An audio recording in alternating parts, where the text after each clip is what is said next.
So we had a water leak. Let's quickly go to the water leak. Not from this trailer. From this trailer. Let's see if we can see it. It's been fixed now. You can see there. It's been fixed. Guess with what? Vaseline. What? Yes. That guy, I'm telling you, that guy. Hi, Francis. Huh? What did you do to Karen?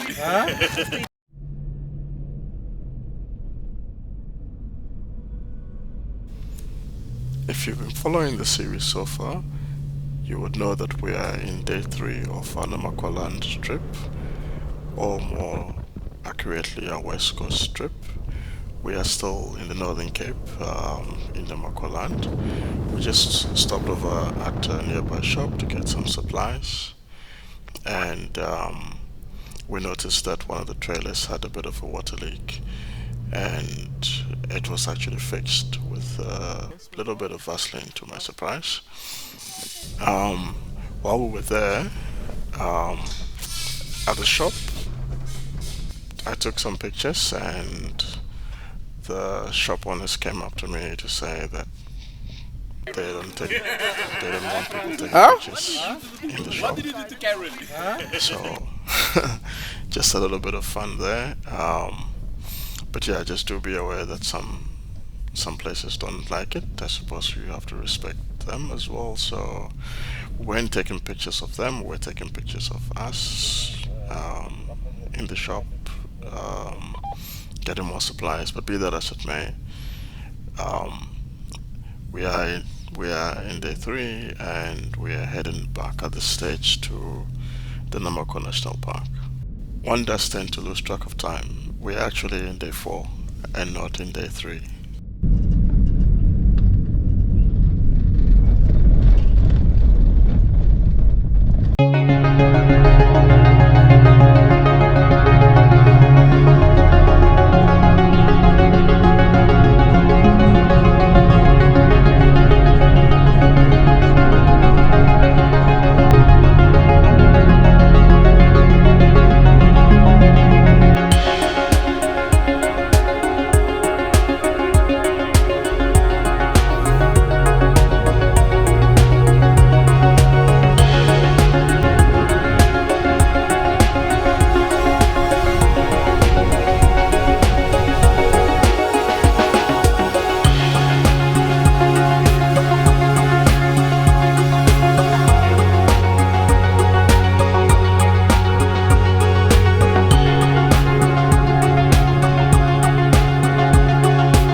So we made it to our campsite. It's just behind me. Well, then in front of me. It's actually all over. It's a lovely place. Sun is going down. It's a beautiful sunset there. Beautiful view. Once in the Namakwa National Park, you'll find many camp spots all along the coastline. Very beautiful, peaceful, and most of them have ablution facilities.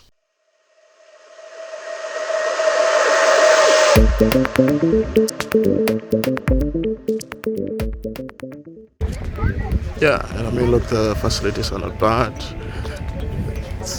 Take a look at these. These are the ablutions, obviously.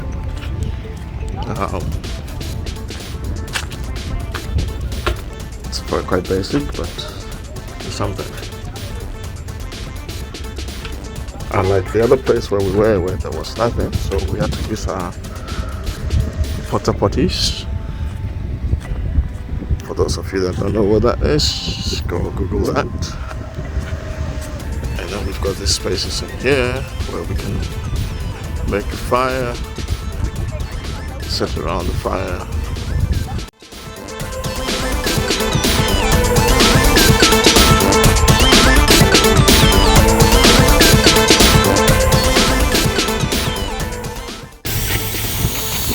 So, time to deflate.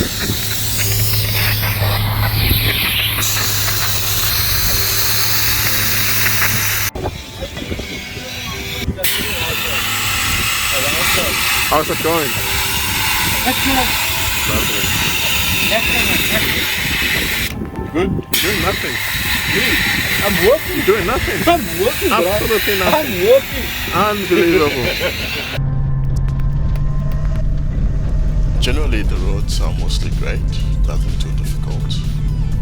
There are some sections, however, with sand that you need to be aware of. But with the right tire pressures, should pose no problem. Okay, so we're all behind you now, Alton. Over. Right to the sign, we will say you must put your pressure down and all that, so I suppose we're going to get the sand down. Okay, cool. Copy that. The park has boards informing you as you approach these sections, and also they provide some guidelines in terms of recommended tire pressures so that you can easily ensure that your tires are at the right pressure for your vehicle and for the weight that you are carrying. So for I. Yes, I am indeed. Yeah, you can stay in 4 high until you feel the need to stay in 4 to go to low. So we can see what it looks like when we get there. If we need to switch to low, then we will. But I think everybody else can switch to low if they're more comfortable with that. Over. Just a note here, do not take these boards and recommended tire pressures lightly.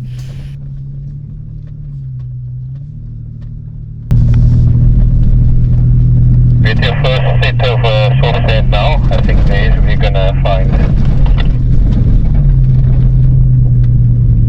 Copy that.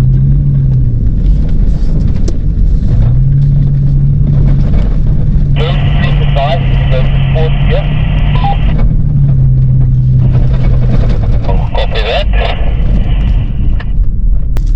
Okay, that section wasn't that bad. I came up on high gear. I think Matthew also came up on high, on 3rd gear. We soon actually found this out the hard way, as not all of us went with the recommended tire pressures. Generally in sand, you are looking to go somewhere between 1.3 bar and 0.8 if it's very loose.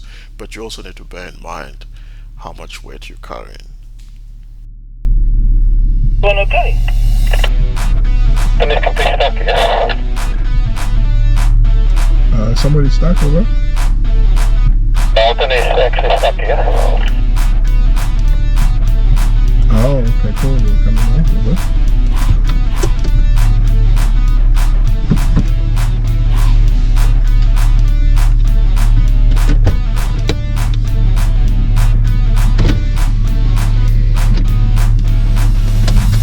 Guys, you're going to have to allow Francis to come past, because he's going to have to snitch Dalton out here in front.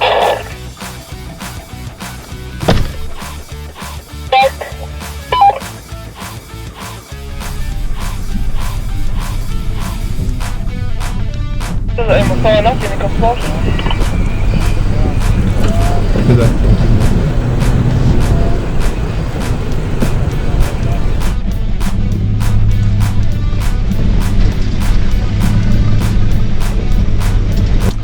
Let me go so long because you must still take off your trailer.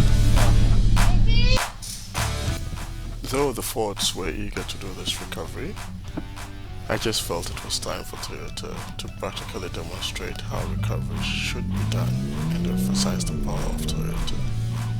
For this reason, I pulled the FJ a lot further than it should have been pulled. Well, I'm just kidding. Or maybe not. I guess we'll never know. All jokes aside, though, I think it's important that you carry the necessary recovery gear when you are on a trip, regardless of how long or short the trip is. Whether you're in a convoy or you're alone, you should always carry recovery gear, snatch straps, and the like. Um,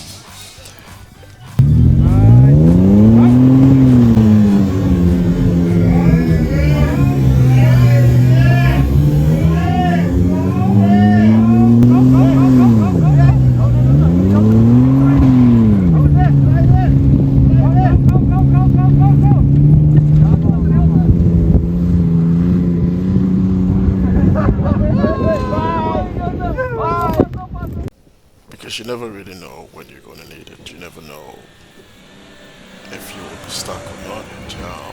This was not expected. We didn't expect the FJ to get stuck. The Discovery also got stuck.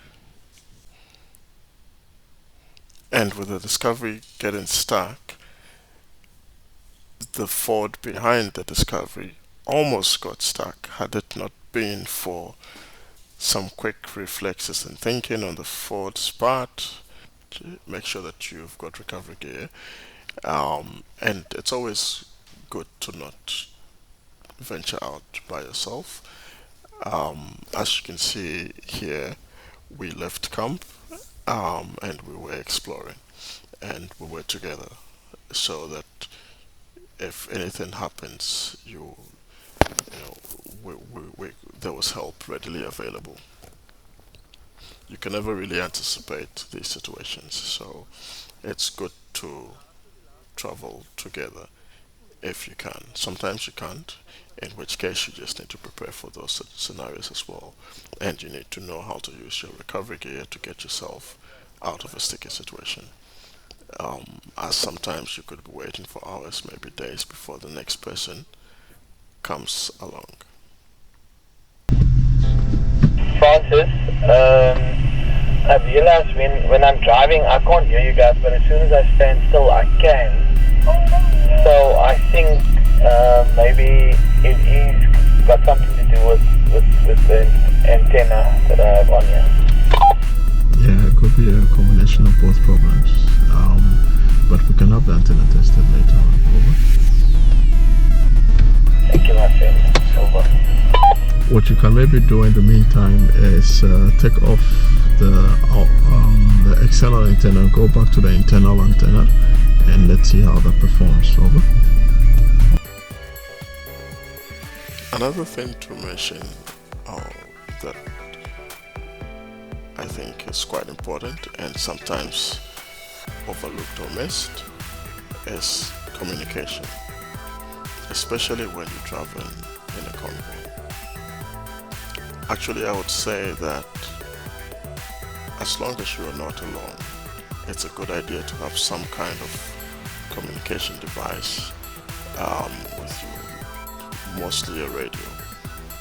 The reason for this is we often find ourselves in places where there is no cell phone coverage, and as such, what we currently deem as traditional communication methods via cell phones will not work in these areas. So a two-way radio comes in handy, and it allows you to communicate with other vehicles you're traveling with.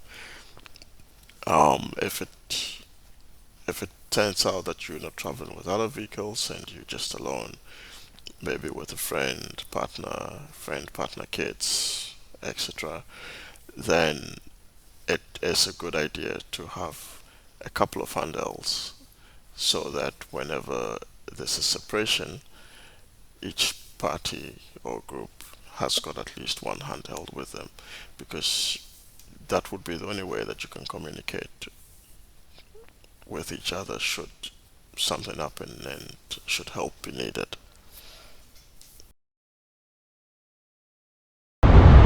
Is your radio on? Yes.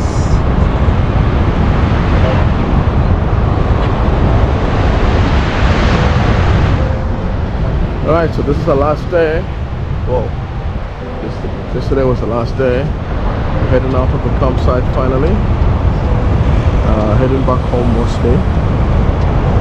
Yeah, it's been an awesome couple of days.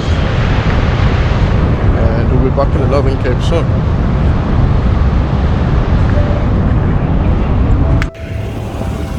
So we stopped to help one of the guys hit something in its tire, looked a bit flat, so we just double checked that. Luckily it's all good to go. See what happens after 7 days of wild camping. Slightest sign of signal, and people are all looking for signal, making phone calls to their loved ones and so on. Just when trying to get the signal.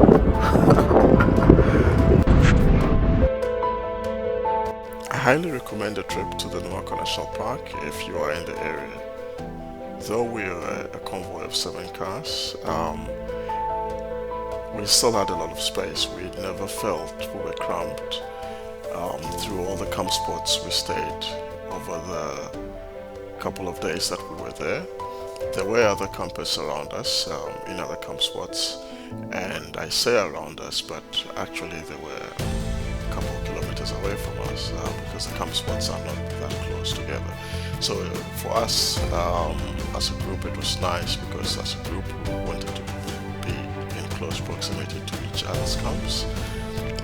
But if you would like to go alone as well, you can find lots of camp spots along the coastline, not so close to other campers. And for the time that we were there, we actually came across 3 other campers during the 3 days that we stayed.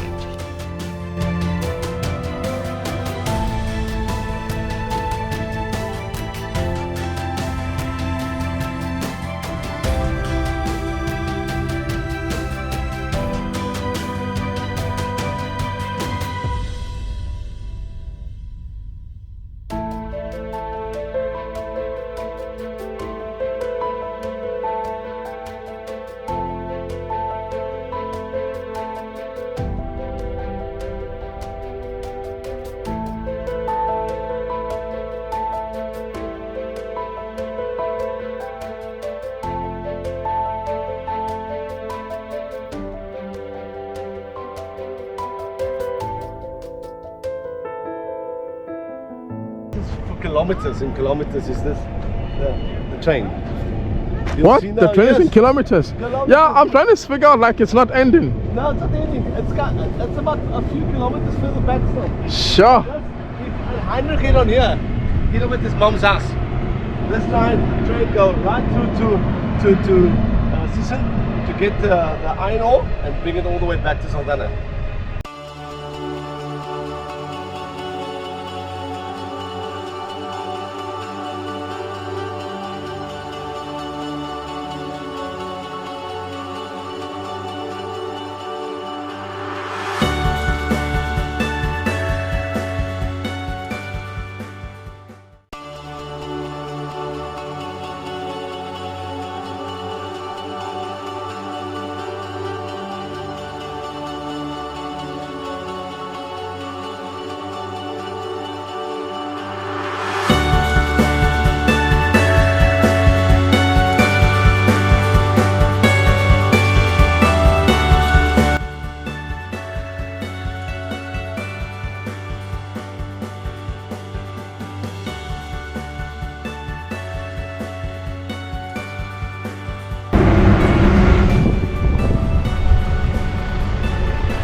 Well, so that train is 3.5 kilometers long.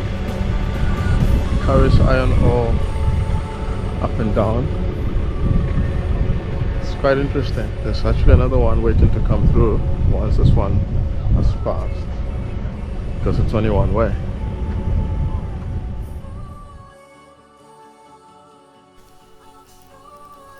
So after 7 days, we finally said goodbye to the West Coast and we headed back home. It was a really great adventure. I think we all enjoyed it quite a lot. It was sad to leave, and I'm pretty sure the West Coast and Namakwa National Park would be one of the places we will soon be returning to.